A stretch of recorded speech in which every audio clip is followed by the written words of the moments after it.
Hi, good morning, good evening, and good afternoon. So, my name is Dr. Kashish Sindhavani and I am back with the new topic. तो आज का topic of discussion है pharmacokinetics. उसमें भी हम specific part को discuss करने वाले हैं, ड्रग मेटाबॉलिज्म को। ठीक है, सो लेट्स गेट स्टार्टेड। अच्छा, अब तक तुमने प्रीवियस लेक्चर के अंदर ये समझ लिया था कि जो हम फार्माकोकाइनेटिक्स की बात करते हैं उसके अंदर हम चार चीज़ों को मेनली इंक्लूड करते हैं। एक होता है एब्जॉर्प्शन, एक होता है डिस्ट्रीब्यूशन, फिर मेटाबॉलिज्म, फिर एलिमिनेशन, राइट। तो अब इसके अंदर क्या ले लेते हैं हम, इसको निमोनिक कैसे बनाते हैं, ADME, राइट। तो तुमने कई बार वैसे भी देखा होगा या अब तक पढ़ा होगा बुक्स के अंदर, तो वो एक निमोनिक दे देते हैं कि फार्माकोकाइनेटिक्स इंक्लूड ADME, ठीक है, तो एडमी। तो अब इसके अंदर क्या होता है, एब्जॉर्प्शन तुम पढ़ चुके हो, डिस्ट्रीब्यूशन भी तुम पढ़ चुके हो। तो आज हम डिस्कस करने वाले हैं मेटाबॉलिज्म के बारे में, राइट। तो अब यहाँ पर मेटाबॉलिज्म का मतलब समझते हैं। सबसे पहली चीज़ तो अब तक क्या हमने समझा, जो भी एक ड्रग है वो आया, वो हमारी बॉडी में एब्जॉर्ब हुआ, फिर जब उसका डिस्ट्रीब्यूशन की बारी आई तो वो वेरियस ऑर्गन्स पे गया या फिर वहाँ पर ब्लड सप्लाई के अंदर गया ताकि वहाँ पर वो कुछ एक्शन शो कर सके, ठीक है। तो वो वहाँ पर डिस्ट्रीब्यूट हुआ, तो हमने ये डिस्ट्रीब्यूशन में सीखा। अब है मेटाबॉलिज्म। तो मेटाबॉलिज्म का क्या मतलब होता है कि एक ड्रग जब अपना इफेक्ट कर चुका है, अपना काम कर चुका है, तो हम उसमें से क्या चाहते हैं।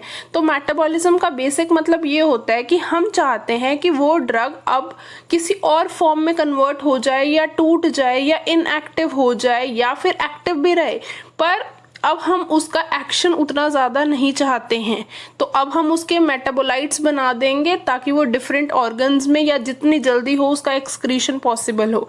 तो बेसिक चीज़ जो ये है कि जो हम फोर्थ पॉइंट बोलते हैं elimination, elimination itself include two things which include metabolism as well as excretion. तो मेटाबॉलिज्म का ये मतलब है कि हम उसको एक दूसरी फॉर्म में कन्वर्ट करना चाहते हैं, और एलिमिनेशन के अंदर दूसरी चीज़ है एक्सक्रीशन। एक्सक्रीशन मतलब अब वो हमें अपनी बॉडी से बाहर निकालना है, ठीक है। मुझे लगता है कि अब तक की बात तुमको समझ में आ गई है। अच्छा, अब सबसे इम्पॉर्टेंट चीज़ यहाँ पर ये समझो कि हमने क्या बोला कि जो हम चाह रहे हैं कि एक मॉलिक्यूल है, जो हमने नॉर्मल एक ड्रग दिया था वो किसी सब्सटेंस से या किसी चीज़ से बना होगा, है ना। तो वो जो ड्रग है हम चाहते हैं कि वो अपना नेचुरल फॉर्म बदल ले। नेचुरल फॉर्म बदल ले कि इसका ये मतलब है कि जो भी उसमें चीज़ें कॉन्स्टेंट चल रही थी, हम बेशक उसको नेचुरल फॉर्म कैसे बदलने को कह सकते हैं, उसमें एंजाइम्स के थ्रू, क्योंकि हमारी बॉडी में एंजाइम्स होते हैं, हम उस पर एक्शन करवा सकते हैं। उसकी वजह से ड्रग की जो एक्टिविटी है वो बढ़ सकती है, घट सकती है, राइट। तो हम उसका एक तरह से फॉर्म चेंज कर रहे हैं। तो इसीलिए मेटाबॉलिज्म को एक और नाम दिया जाता है, उसको बोला जाता है बायो ट्रांसफॉर्मेशन। तो यहाँ पर हम एक टर्म यूज करते हैं bio transformation, which means exactly metabolism. Metabolism क्यों, बायो मीन्स हमारी बॉडी के अंदर, है ना, एंड ट्रांसफॉर्मेशन कोई एक डिफरेंट फॉर्म के अंदर हम उसको चाहते हैं कि वो ड्रग कोई और एक्शन करे या फिर वो मेटाबोलाइज होके एक डिफरेंट फॉर्म में आ जाए। तो चलो अब एक बार ये डायग्राम देख लेते हैं, हम इसके अंदर क्या बोल रहे हैं कि ड्रग मेटाबॉलिज्म के बारे में। ड्रग मेटाबॉलिज्म के अंदर हम ये बोल रहे हैं कि कोई भी ड्रग है जब वो काम करेगा हमारी बॉडी के अंदर तो वो एक्टिव फॉर्म के अंदर काम करता है। तो वहाँ पर दो तरह की रिएक्शंस होंगी जो अभी हम आगे पढ़ेंगे। एक फेज 1 रिएक्शन होती है, एक फेज 2 रिएक्शन होती है। तो इसके अंदर हमारी बॉडी के अंदर ड्रग कैसे एक्ट करेगा वो हम सीखेंगे, और जो बचा हुआ ड्रग है वो कैसे एक्सक्रीट होगा तो वो भी हम देखेंगे, ठीक है। तो ये हो गया बेसिक मतलब जो अब तक हमने समझ लिया है कि मेटाबॉलिज्म के अंदर हम क्या पढ़ने वाले हैं, राइट। कि हम यहाँ पर बोलना क्या चाह रहे हैं, हम बायोकेमिकली उसको ट्रांसफॉर्म करना चाह रहे हैं, लिविंग ऑर्गेनिज्म के अंदर करना चाह रहे हैं, और वो कहाँ पर होने वाला है, लिवर के अंदर होने वाला है। अभी हम मेटाबॉलिज्म की बात करते थे तो हम केमिस्ट्री के अंदर ये कहते थे कि एक होता है कैटाबॉलिज्म और एक होता है एनाबॉलिज्म। अब इसके अंदर क्या मतलब है कैटाबॉलिज्म और एनाबॉलिज्म, मुझे लगता है कि बहुत बार ना हम कंफ्यूज हो जाते थे छोटे होते हुए, कि 11th में ना भूल जाते थे एनाबॉलिज्म का क्या मतलब है और कैटाबॉलिज्म का क्या मतलब है। बेसिक सा ऐसे फंडा याद रखो कि कैटाबॉलिज्म मतलब कट और एनाबॉलिज्म मतलब कि कुछ भी चीज को हम जब ऐड कर रहे हैं तो addition is anabolism and cutting is मतलब उसको तोड़ना इज कैटाबॉलिज्म, राइट। अब जो कि हम बड़े हो गए हैं तो हमने स्टडी करते करते अपने आप को इवॉल्व भी करा है, तो अब हम दोबारा कैटाबॉलिज्म और एनाबॉलिज्म नहीं बोलते। तो अब हम इन चीज़ों को क्या बोल देते हैं, हम इसको बोल देते हैं कि ये फेज 1 रिएक्शन है और एनाबॉलिज्म को बोल देते हैं हम फेज 2 रिएक्शन है, ठीक है। अब इसका क्या मतलब कि फेज 1 और फेज 2 का, ठीक है। तो अभी इतनी सी बात समझो, जो फेज 1 रिएक्शन होती है उसके अंदर हम यहाँ पर चाह रहे हैं कि ड्रग मेटाबोलाइज हो, तो यहाँ पर हम क्या करते हैं, कटिंग का मेथड यूज करते हैं। अब जो फेज 1 रिएक्शन है उसके अंदर भी हम देखेंगे कि कौन से तरीके से हम करवा रहे हैं, जैसे ऑक्सीडेशन, रिडक्शन, हाइड्रोलिसिस, क्या क्या मेथड्स हैं जिससे हम उसको कैटाबोलाइज करा रहे हैं एक ड्रग को। और जब हम एनाबॉलिज्म की बात करते हैं तो हम साथ में कुछ ऐड कर रहे हैं। तो जो फेज 2 रिएक्शंस होती हैं वो मेनली कंजुगेशन रिएक्शंस होती हैं। कंजुगेशन रिएक्शन का क्या मतलब, जिसमें हम कोई चीज जोड़ रहे हैं। अब जो फेज 2 है वो अपने आप में कोई काम नहीं कर रहा और उसके अंदर हम कोई चीज साथ में, क्योंकि वो एनाबॉलिज्म है तो हमें कोई चीज साथ में मिलानी पड़ेगी, तब वो जाके एक काम करेगा। इसलिए वो सारी जो भी फेज 2 की रिएक्शंस होती हैं उसको हम कंजुगेशन रिएक्शंस भी बोलते हैं, ठीक है। Okay, so let's now continue with biotransformation which results into the formation of inactive metabolite from an active drug। अच्छा ठीक है, अब यहाँ पर ना हम एक और चीज़ समझ लेते हैं, थोड़ा सा एक बार रफ स्पेस यूज़ करेंगे ताकि हमें चीज़ें और क्लियर हो जाएं, राइट। तो अब यहाँ पर ये क्या बोलना चाह रहा है, अब तक हमने सारा समझ लिया, अब वो नई चीज़ के साथ आया, एक न्यू कंसेप्ट के साथ। वो ये बोल रहा है हमको कि हमें ये पता है जब हम कोई भी चीज़ मेटाबोलाइज करने वाले हैं तो इसका ये मतलब है, अगर वो एक्टिव ड्रग है, अगर वो काम कर रही है, एक्टिव ड्रग का बेसिक मतलब ये होता है कि वो हमारी बॉडी में काम कर रही है, और इनएक्टिव मतलब अब वो हमारी बॉडी में काम नहीं कर रही है, रुक गई है, एक्सक्रीट हो गई है, कुछ भी हो सकता है, बट वो इनएक्टिव फॉर्म में आ गई है, मतलब अब वो एक्शन नहीं कर पा रही है। अगर एक नॉर्मल ड्रग है, अगर वो एक्टिव है और वो इनएक्टिव फॉर्म में कन्वर्ट हो रही है, this is called as metabolism, right. But अब एक और चीज़ में, इसमें और भी बहुत सारी मॉडिफिकेशंस है। वो कह रहे हैं सिर्फ ये मेटाबॉलिज्म नहीं होता, मेटाबॉलिज्म और 2-3 तरीके से भी हो सकता है। कैसे हो सकता है और 2-3 तरीके से? अब उसने ये बोला कि सपोज एक ड्रग है जिसको हम बोलते हैं प्रो ड्रग। सबसे पहली चीज़ ये समझो कि प्रो ड्रग क्या होता है। जो प्रो ड्रग है, हमने ये बोला इसके आगे प्रो लगा हुआ है, एक ड्रग है उसके आगे प्रो लगा हुआ है। तो तुमने कई बार वैसे भी पढ़ा होगा, अगर तुमने ड्रग्स कभी सुने हैं, कि एक प्रो इंसुलिन होता है और वो बाद में इंसुलिन में कन्वर्ट हो जाता है बॉडी में। अब इसका ये मतलब होता है जो प्रो ड्रग्स होते हैं ये कुछ ऐसे इनएक्टिव ड्रग्स होते हैं, ये खुद इनएक्टिव होते हैं और जब ये मेटाबोलाइज होते हैं तो ये एक्टिव फॉर्म में आ जाते हैं, तब ये काम करने लग जाते हैं। समझ रहे हो इस चीज़ को, कि अभी तक वो इनएक्टिव था क्योंकि वो प्रो ड्रग था, और जैसे ही वो एक्टिव फॉर्म के अंदर गया वो काम करने लग गया।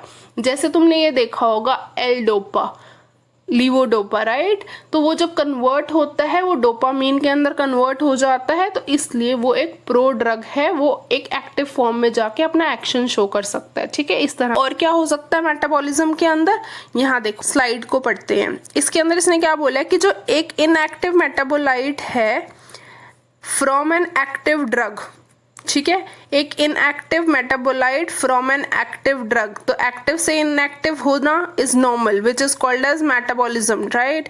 अब active metabolite from prodrug, जो हमने अभी एग्जांपल भी डिस्कस करा कि प्रो ड्रग होता है वो किस में कन्वर्ट हो जाता है, वो पहले खुद क्या होता है, इनएक्टिव होता है, और बाद में वो क्या करता है, अपने आप को एक्टिव फॉर्म में कन्वर्ट कर लेता है, right.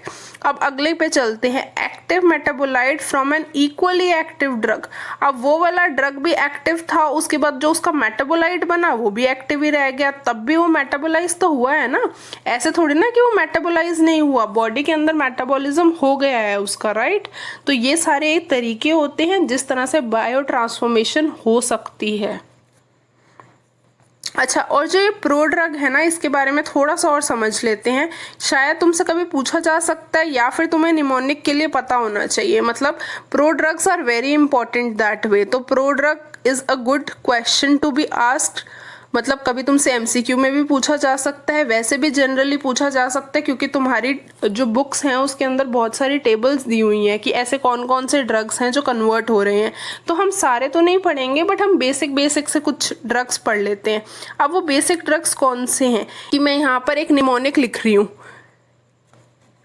All prefer doing MD in clinical subjects, right. सारों को किस में MD करनी होती है, clinical subjects. Para clinical, non clinical भी करते हैं लोग, पर बहुत कम को शौक होता है पढ़ाने जैसा, राइट। कि जो हमने ये ऑल, प्रेफर, इनके सारों की जो स्टार्टिंग वर्ड्स है ना, उसमें एक एक ड्रग का नाम है।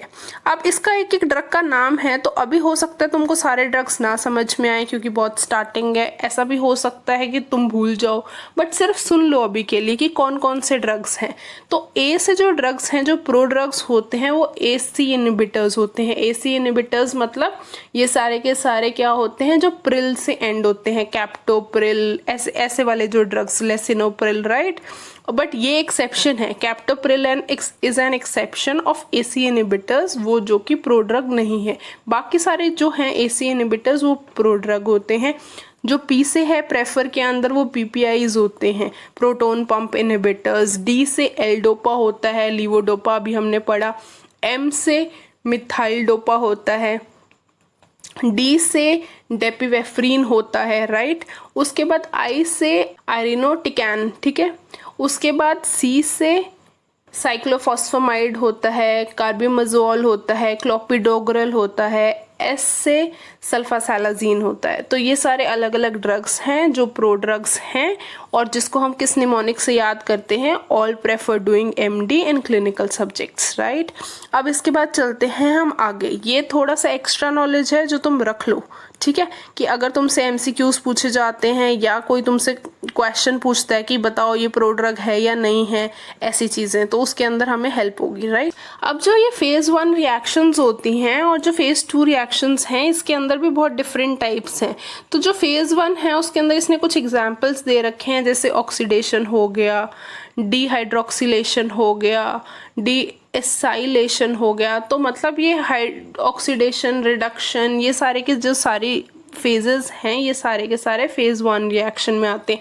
जबकि जो फेज़ 2 के अंदर आते हैं वो कोई सबस्ट्रेट ऐड हो रहा है, जैसे ग्लूकुरोनाइड ऐड हो रहा है, तो वहाँ पर क्या हो जाता है, ग्लूकुरोनाइडेशन।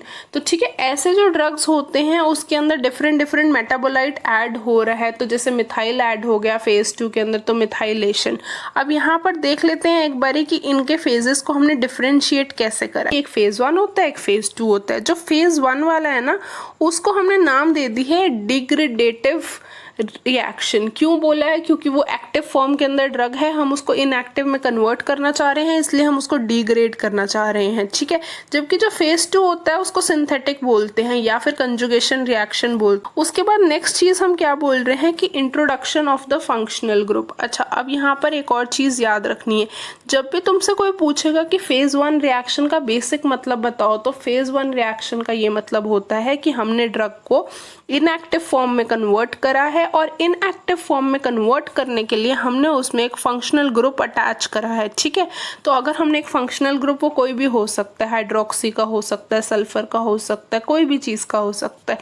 जबकि जो सेकेंड रिएक्शन फेज़ 2 की रिएक्शंस होते हैं उसमें हम कंजुगेशन करते हैं, किसके साथ, जैसे अभी हम बोल रहे थे मिथाइल ऐड कर सकते हैं, सल्फेट ऐड कर सकते हैं, ग्लूकुरोनिक एसिड ऐड कर सकते हैं। अब एक और चीज, जो फेज़ 1 रिएक्शन होता है ये मेनली माइक्रोसोमल होता है और जो फेज़ 2 रिएक्शन होता है ये माइटोकॉन्ड्रिया के अंदर, साइटोप्लाज्म में, माइक्रोसोम के अंदर कहीं पे भी हो सकता है। अब ये बात समझो कि जो माइक्रोसोमल है इसका क्या मतलब। जब हम 11th के अंदर पढ़ते थे बायो, तो उसके अंदर तुमने याद है जब तुम एक सेल पढ़ते हो उसमें सेल ऑर्गेनेल्स होती हैं, जो सेल ऑर्गेनेल्स होती हैं उसमें डिफरेंट डिफरेंट सेल्स होते हैं ना, मतलब डिफरेंट डिफरेंट ऑर्गेनेल्स होती हैं कि माइटोकॉन्ड्रिया पड़ा हुआ है, न्यूक्लियस पड़ा हुआ है। ऐसे ही तुमको अगर याद हो तो तुमने कभी जब सेल पढ़ा था तो वहां पर हमने एक स्ट्रक्चर पढ़ा था, smooth endoplasmic reticulum. Do you remember that smooth एक एंडोप्लाज्मिक रेटिकुलम होता है, वो 2 में डिवाइड होता है, एक रफ एंडोप्लाज्मिक रेटिकुलम, एक स्मूथ एंडोप्लाज्मिक रेटिकुलम। जो ये स्मूथ एंडोप्लाज्मिक रेटिकुलम होता है इसके पास कुछ ऐसे प्रोटीन्स होते हैं, तभी हम इसको स्मूथ बोलते थे, ठीक है। तो जो ये वाली चीजें हैं, अब जो ये स्मूथ एंडोप्लाज्मिक रेटिकुलम है इसको एक फैंसी सा नाम दे दिया गया है, बड़े होने पे हम इसको ये बोल देते हैं कि ये माइक्रोसोम होता है। हम वैसे उस समय भी बोलते थे बट हमें उस समय का याद नहीं है, ठीक है। यहाँ पर हम क्यों माइक्रोसोम यूज कर रहे हैं, फिर हमारा यहाँ से क्या मतलब माइक्रोसोम का, हमारा यहाँ पर इसलिए मतलब है माइक्रोसोम का क्योंकि जो ये रिएक्शंस होंगी इनको कोई ना कोई एंजाइम्स तो चाहिए ना। आपको अपनी बॉडी के अंदर कोई भी एक्शन कराना है तो मोस्टली किससे होता है, एंजाइमेटिकली होते हैं। तो कोई भी एंजाइम आएगी, तुमने कोई ड्रग लिया है, वो एंजाइम उस पर एक्ट करेगी, वो तोड़ेगी, तभी तो वो एक्सक्रीट आउट होगा, तभी वो मेटाबोलाइज होगा। तो जो यहाँ पर एंजाइम्स लगेंगी वो कहाँ पर प्रेजेंट होंगी, वो इन सेल ऑर्गेनेल्स में प्रेजेंट होंगी। तो अगर वो ये बोल रहा है कि माइक्रोसोम के अंदर है, तो माइक्रोसोमल मतलब स्मूथ एंडोप्लाज्मिक रेटिकुलम के अंदर कुछ एंजाइम्स हैं, वो डिग्रेड करेंगी, तभी वहाँ पर फेज 1 रिएक्शन होगा और वो ड्रग इनएक्टिव हो जाएगा। ऐसे ही जबकि जो फेज 2 रिएक्शन होता है इसके अंदर माइक्रोसोमल भी हो सकती हैं, मोस्टली ये माइटोकॉन्ड्रियल होती हैं। साइटोप्लाज्म मतलब जहाँ पर भी और कहीं पर भी एंजाइम पड़ी है पूरे सेल के अंदर, माइक्रोसोम को छोड़ के वो सारी की सारी फेज 2 रिएक्शन के अंदर आ जाती हैं। ठीक है, तो मेरे ख्याल से मैंने ये तुमको समझाने की अच्छे से कोशिश करी है, होपफुली तुमको ये समझ में आ गया है। अगर स्टिल कुछ नहीं समझ में आया, और ये बहुत इंपॉर्टेंट है, phase 1 phase 2 reactions are very important, मतलब ड्रग्स को कैसे काम करना है, एंजाइम्स उस पर कैसे काम करने वाली हैं, ड्रग्स हमें बॉडी में ज़्यादा चाहिए या कम चाहिए, इंड्यूस करेंगे या फिर हम उसको इनहिबिट करेंगे, बहुत इंपॉर्टेंट है। तो ये बहुत बेसिक लेक्चर है, इसलिए अगर कुछ नहीं भी समझ में आ रहा ना, नीचे प्लीज कमेंट करके पूछ लेना। अब चलते हैं हम इसके अगले पॉइंट पे। अब इसने बोला जो ये मेटाबोलाइज हो जाता है, this form can be very smaller, polar, non polar, active, inactive, ये किसी भी फॉर्म के अंदर हो सकता है। ठीक है, बट जो यहाँ पर इंपॉर्टेंट चीज़ है, फेज 2 रिएक्शन के अंदर जब ये मेटाबोलाइज होता है तो ये वाटर सॉल्यूबल बन जाता है एंड इनएक्टिव। तो बेसिक तुमसे कोई मतलब पूछता है मेटाबॉलिज्म का बेसिक मतलब बताओ, तो तुम्हें कभी भी नहीं ये बोलना है कि हमने उसको एक्टिव से इनएक्टिव में कन्वर्ट करा, नहीं, क्योंकि हमने वो एक्टिव इनएक्टिव वाली चीज़ तो फेज 1 रिएक्शन फेज 2 रिएक्शन पे छोड़ दी। हमने फेज 1 के अंदर ये बात बोली है ना कि वो इनएक्टिव फॉर्म के अंदर हम कन्वर्ट कर रहे हैं, तो फेज 2 रिएक्शन क्या कर रहा है यहाँ पर, तो फेज 2 रिएक्शन का काम है उसको वाटर सॉल्यूबल करना। किसी भी ड्रग को वाटर सॉल्यूबल करता कौन है, फेज 2 रिएक्शन करता है, और जो उसको इनएक्टिव करता है या उसमें फंक्शनल ग्रुप ऐड करता है वो फेज 1 रिएक्शन करता है।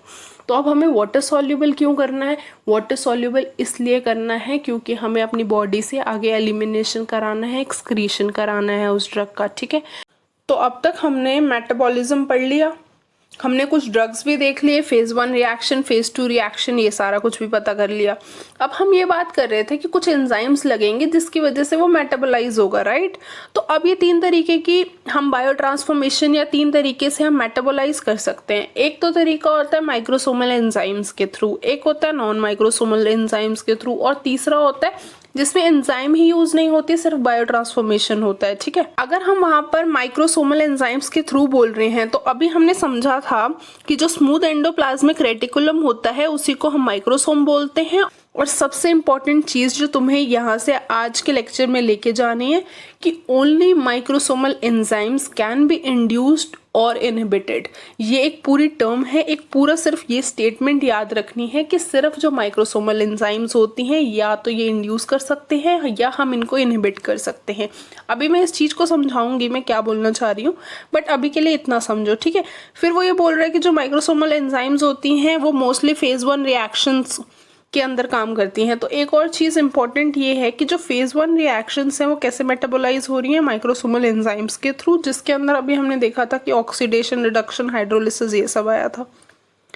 अब जो फेज 2 के अंदर माइक्रोसोमल एंजाइम काम कर रही है वो सिर्फ एक रिएक्शन के अंदर कर रही है, इसलिए जब जो भी चीज़ कोई इकलौती होती है वो एक्सेप्शन बन जाती है, या जो बच जाती है वो एक्सेप्शन बच जाती है। ठीक है, तो अगर हमारे पास वो एक्सेप्शन बन रही है तो वो क्वेश्चन बन रहा है।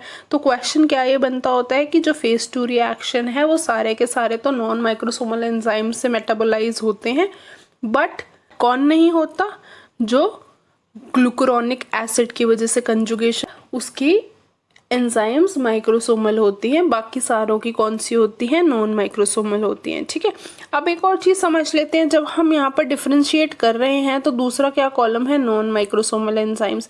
अब जब यहाँ पर नॉन माइक्रोसोमल एंजाइम्स की बात हो रही है तो एक तो चीज़ ये याद रखनी है कि कहीं पे भी होगा, अब ये माइटोकॉन्ड्रिया, साइटोप्लाज्म, इसके एंजाइम्स कहीं पे भी मिल सकते हैं, वो कहीं पे भी मेटाबॉलिज्म कर सकता है। दूसरी चीज़ ये इंड्यूस नहीं होती हैं। अभी मैं तुम्हें इंड्यूस का मतलब भी बताऊंगी और तुमको मैं ये भी मतलब बताऊंगी कि इनहिबिट का क्या मतलब है, वो एक एग्जांपल देके हम समझेंगे, ठीक है। अभी यहाँ क्या बोला इसने कि mostly hydrolysis some oxidation and reduction phase 1 का हो सकता है नॉन माइक्रोसोमल के थ्रू, और जो फेज 2 की सारी रिएक्शंस होती हैं वो उसके थ्रू होती है एक्सेप्ट फॉर द वन जो फेज 1 में हो रही है, राइट। तो ये सारे हमने अब तक समझ लिए फेज 1 और फेज 2 के बारे में, माइक्रोसोमल एंजाइम्स के बारे में, ये सारी चीजें हो गई, ठीक है। अब अगली चीज चलते हैं माइक्रोसोमल एंजाइम्स के बारे में पढ़ने के लिए।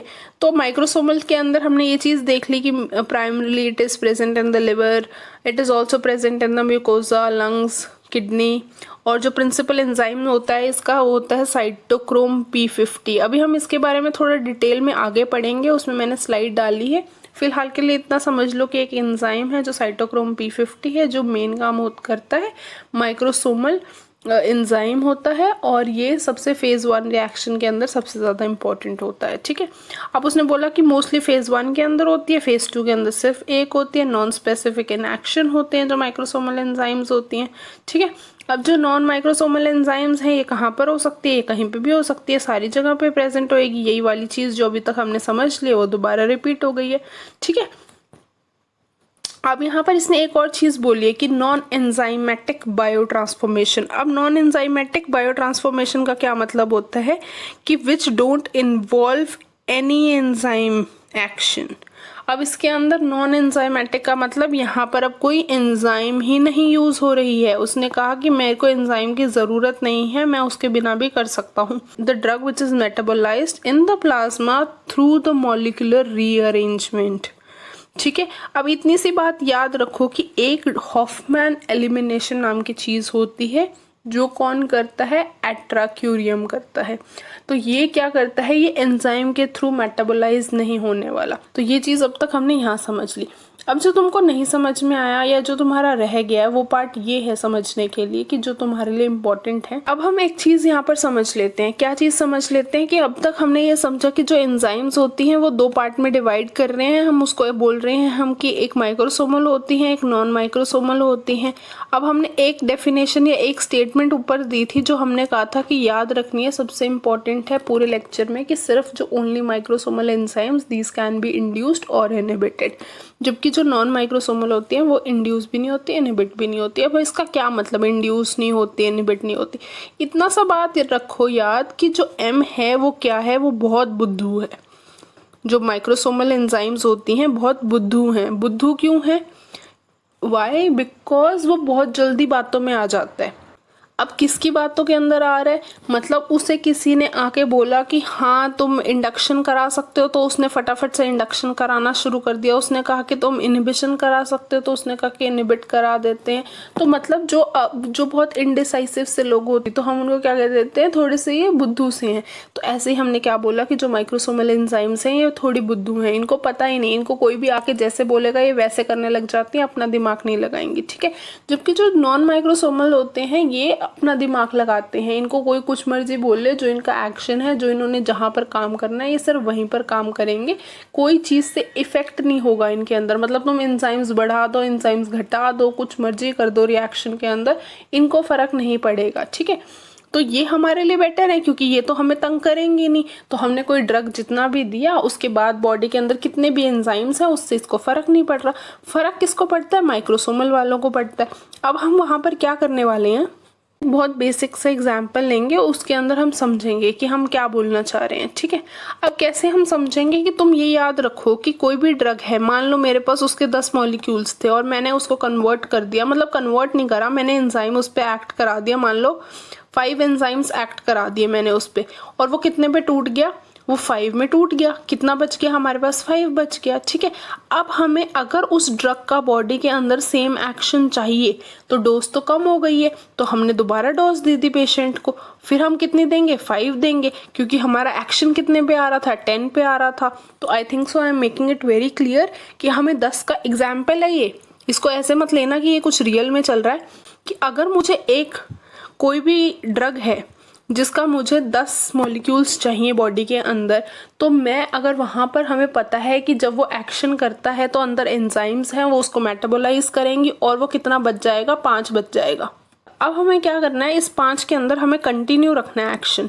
तो हम क्या करते हैं, कभी तुमने ये बात सुनी है कि जब एक डॉक्टर ये बोलता है कि इसकी ड्रग की डोज इतनी हमने बढ़ानी है, या तुम्हें गोली 3 बार लेनी है दिन में या 4 बार लेनी है, तो उसका एक स्पेसिफिक रीज़न होता है क्यों हमें गोली बार बार उतनी डोज चाहिए। एक तो हमें टोटल जो डोज होती है, मान लो एक इंसान की बॉडी के अंदर 100 mg जानी है एक दिन के अंदर, तो वो जो 100 mg है हम उसको डिवाइड करके 3-4 बारी के अंदर देंगे, ताकि वो बार बार अपना एक्शन देती रहे और वो कंटिन्यूटी प्रोसेस के अंदर रहे, एंजाइम्स उस पर काम करते रहे, और जैसे ही उसके अंदर कम हो अमाउंट एंजाइम का या ड्रग का, तब हम उसको बाहर से दे दें। अब जैसे यहाँ पर 10 था, 10 के अंदर वो 5 कन्वर्ट हुआ और 5 बच गया। अब उस 5 के अंदर तुमको अगर एक्शन वही वाला सेम कंटिन्यू रखना है तो वहाँ फिर दोबारा 5 ऐड करना पड़ेगा।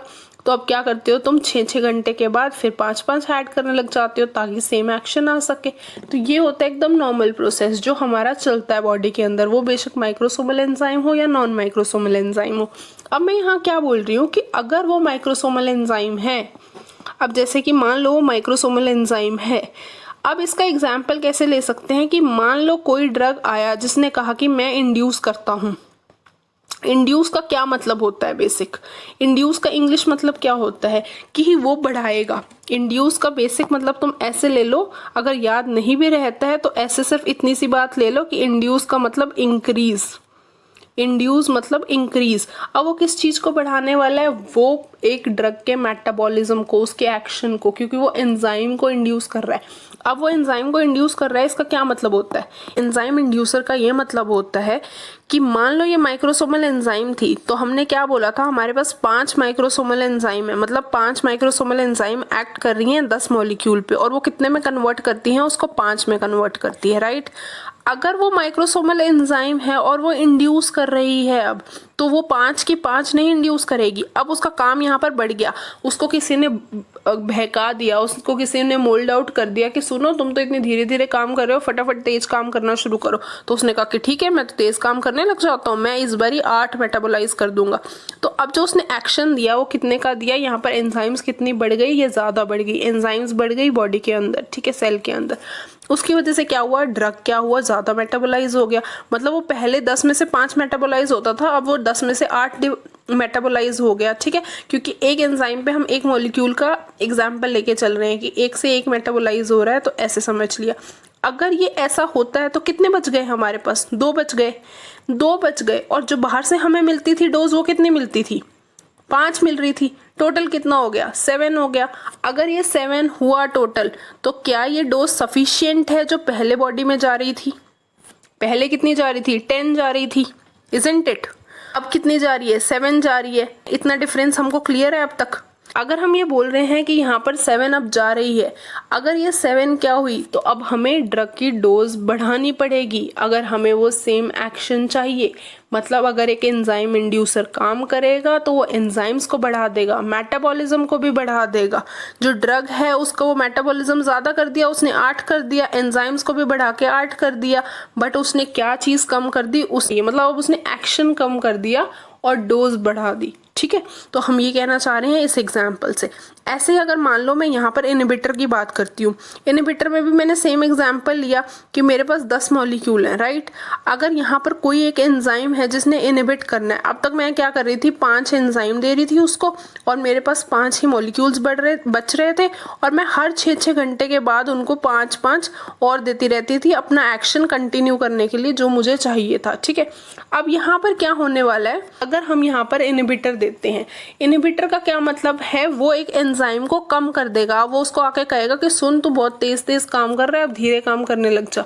तो वो कहेगा कि ठीक है, हाँ भाई मैं तो बहुत ज्यादा तेज कर रहा था। तो अब वो उसकी बात में आ गया, वो तक 10 की जगह 5 एंजाइम्स थी यहाँ पर, और उसने कहा कि तू बहुत ज़्यादा तेज कर रहा है, तो उसने कहा कि मैं बहुत स्लो हो जाता हूँ, अब मैं 1 एंजाइम, क्योंकि अब उसने सारी एंजाइम्स को इनहिबिट कर दिया, एंजाइम अपना काम ही नहीं कर रही, तो सिर्फ एक एंजाइम को लगा कि मुझे काम करना चाहिए, बाकी सारी बैठ गई।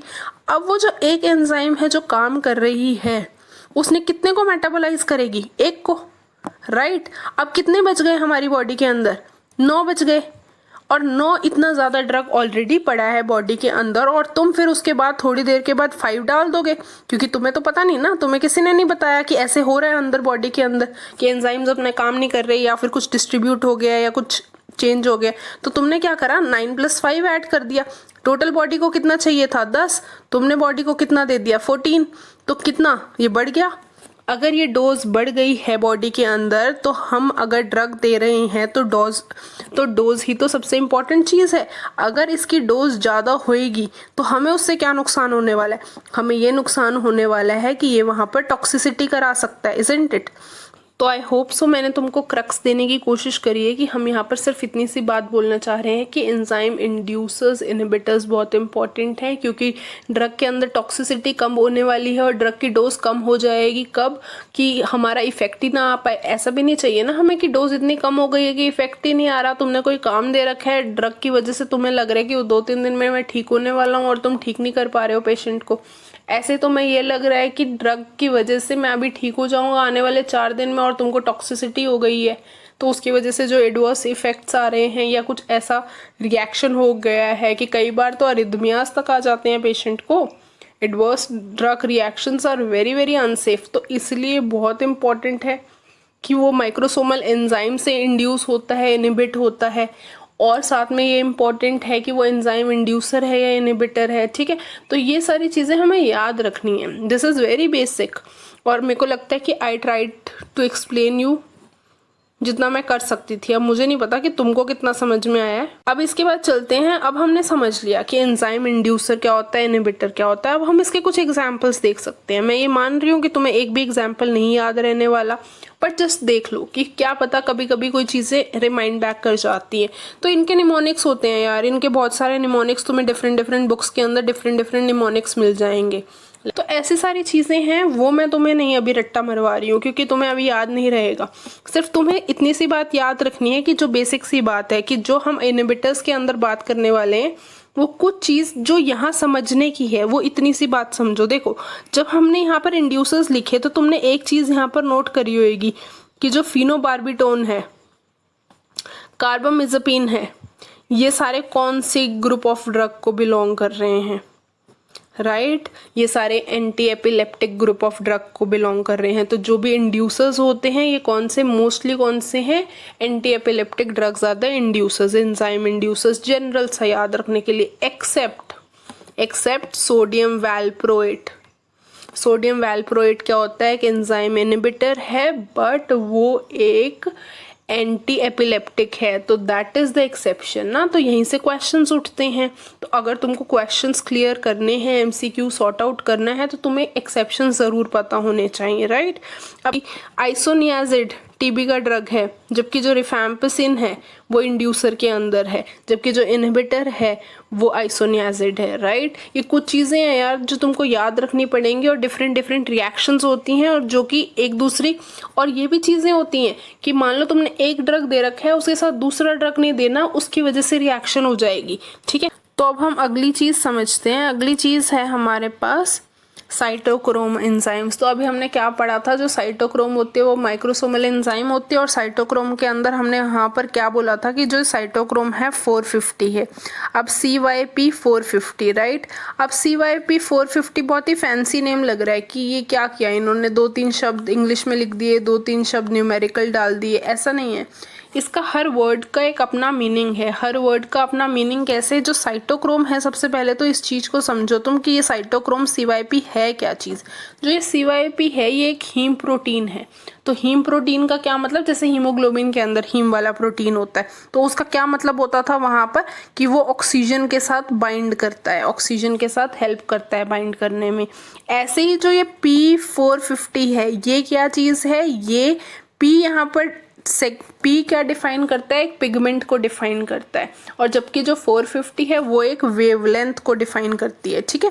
तो ये जो इसकी डेफिनेशन हो गई कि साइटोक्रोम 450 नाम की एक चीज़ है।